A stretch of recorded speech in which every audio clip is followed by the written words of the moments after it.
C'est avec le même état d'esprit, enfin, que je me suis engagé à la couverture intégrale pour tous les Français en très haut débit. Je souhaite encore accélérer ce calendrier afin de parvenir à une couverture en haut et très haut débit d'ici la fin de l'année 2020. Les opérateurs aujourd'hui rechignent encore dans les endroits qui sont les moins rentables. Nous devons donc, d'ici à la fin de l'année, prendre des dispositions nouvelles d'incitation et de contrainte à l'égard des opérateurs de téléphonie.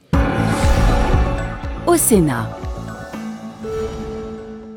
Monsieur le Président de l'Assemblée nationale, je suis certain que l'Assemblée nationale aura à cœur d'améliorer ces propositions, que vous serez attentifs, car ma vision du bicamérisme, ce n'est pas une espèce d'assemblée spécialisée qui ne ferait que ça. Nous sommes une des deux chambres du Parlement, nous ne sommes pas que le Bundesrat. Nous sommes une assemblée qui exerce pleinement et nous faisons aussi confiance pour les collectivités territoriales. Je le dis parce que je crois en ces vertus du bicamérisme, qui est un respect mutuel et un partage.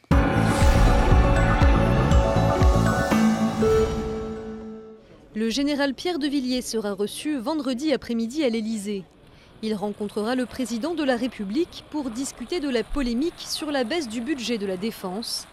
La semaine dernière, le chef d'état-major avait critiqué les économies de 850 millions d'euros demandées aux armées en 2018.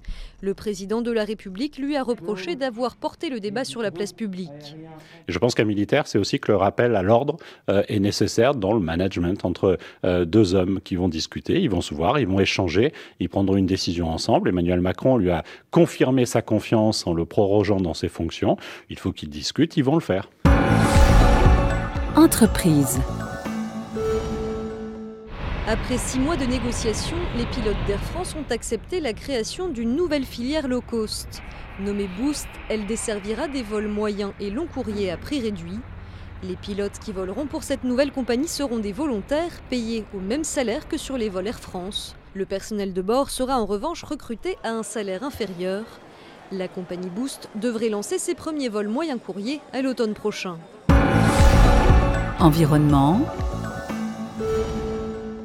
Le gouvernement publie 2 listes de pesticides susceptibles de contenir des perturbateurs endocriniens. L'une concerne des biocides, des produits du quotidien comme les insecticides pour la maison. L'autre énumère 600 produits phytosanitaires comme les herbicides. Pour l'instant, ces produits ne sont pas interdits à la vente. En attendant une potentielle interdiction, ces listes doivent permettre aux citoyens et agriculteurs d'être mieux informés. Elles sont consultables sur les sites du ministère de l'Agriculture et de la Transition écologique. Europe. La deuxième session de négociation sur le Brexit s'est ouverte aujourd'hui à Bruxelles. Les 2 négociateurs en chef, Michel Barnier pour l'Union européenne, David Davis pour le Royaume-Uni, ont lancé les discussions ce matin. L'Union européenne et le Royaume-Uni doivent fixer les conditions du divorce.